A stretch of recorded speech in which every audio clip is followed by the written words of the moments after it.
Hey y'all, Fat Man Outdoors. Hey, if you liked the video, click that like button and click subscribe so that you'll get notifications whenever we post new content.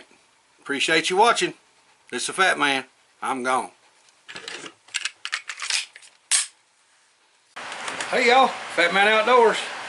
Sorry about the fan noise in the background, but without it I could not survive out here right now. As you can see, this is a metal building and it's about 1,000,000 degrees and the humidity is about 103.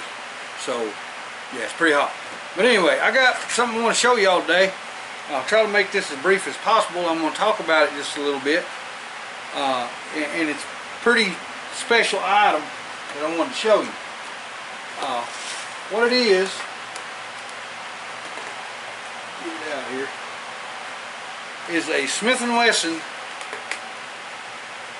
Hammerless safety they call the lemon squeezer. And the reason they call these guns the lemon squeezer is this back strap right here works exactly the same as the grip safety on a 1911. All of us are familiar with those, especially us boomers, which that's our biscuits and gravy. So that the only way you can shoot the gun is you have to also squeeze that grip at the same time. It is double action only. It was chambered in these guns, all of them together, were chambered in 2 calibers. 32 Smith & Wesson or 38 Smith & Wesson. This one is chambered in 32 Smith & Wesson. They started producing these guns in about 1887, late 87, early 88, and they produced them up to about 1940. They stopped producing them right before World War II, before we got into World War II, because they wanted to make larger caliber guns that they would probably be able to sell under government contracts to ship overseas to arm the troops. They are a breech load. They break down, and then when you break it down, the ejector comes up, pushes the spent cartridges up. You have to take them out or dump them. Probably back then it would probably more pulling them out than dumping them, because the brass that they had was kind of iffy back then, because a lot of this stuff was still in its infancy at the turn of the century, because it was moving away from black powder and moving up to smokeless powder. But it's a pretty interesting design. And then it would just close back. You didn't have to mess with anything or nothing. After you got the shells loaded in it, you just pushed it back down. This locked the breech and the frame together. And then again, as you pulled on the trigger and you squeezed the handle, then the gun would fire. Now this one, there's a story behind this gun. I'm not going to get completely into the story, tell everything about it, but it's an interesting history behind this gun that caused this gun to have to be hidden for many years.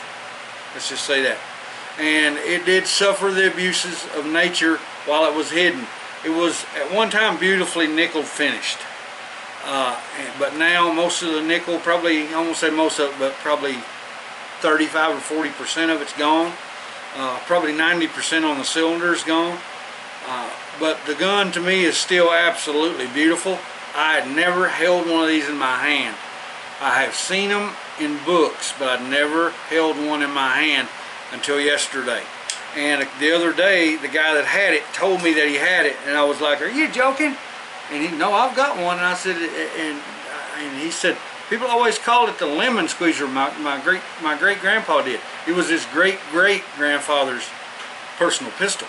Now it's pretty interesting with the old Smith & Wesson pistol, some of the history behind this gun. It was that model of pistol was in a lot of different movies. Of course, there were older movies. A movie called Dead Ringer that Betty Davis played in. She played, her character's name was Edith Phillips, and that's the gun that she used. In the movie The Shootist with John Wayne, the character Jack Pulford, played by Hugh O'Brien, that's the pistol that he used. See what else? Oh, Indiana Jones and the Temple of Doom. Actor Rick Young, who played K.O. Khan, that's the pistol that he used in that movie. And also in the movie Holes, Kissin' Kate was played by Patricia Arquette. This is the pistol that she used. So that pistol has a lot of history. It was in a lot of different movies. The list is, I could sit here and read probably 20 movies off that pistol was in. So it's just pretty interesting. I thought y'all would like to know some of the history of that gun. It's kind of neat. It was also in some television series.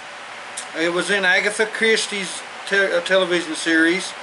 It was in Spy City. It was actually in a video game. I've never heard of this video game. Some of you guys may have played it, called Fistful of Frags, and it appears as the S&W Hammerless. So the gun's got a lot of history. Pretty neat old gun. I like that. So it's been in the family for many, many, many years, decades, maybe even a century. I don't know if his great-great-grandfather purchased it new, but this particular gun was made between 1888 and 1890. And for all intents and purposes, if you took some 32 Smith & Wesson cartridges, loaded them light, or loaded them black powder, this gun's still fireable. As far as operations wise, everything on this gun operates, and I put a 32 Smith & Wesson case in it, and the headspace checked good. So I ain't going to say that I'd take it out and shoot it, especially not with modern ammunition. But if you hand loaded, which the gentleman that owned this does not, if you hand loaded, you could make some light loads for this and maybe take it out and shoot it a couple times, maybe on great-grandpa's birthday. I'm going to suggest to him that not taking it out and shooting it on great-grandpa's birthday, but maybe to take it out of the box, wipe it down with an oil cloth, and put it back away on Grandpa's birthday. And that'll remind you to never leave it alone and not help it, not keep it from getting rusted up again and getting in bad shape. But guys, it's a pretty interesting little piece. Smith & Wesson Hammerless Safety, a lemon squeezer, 32 Smith & Wesson. Interesting old gun. Y'all, this is the Fat Man. I hope to see you out there somewhere. I'm gone.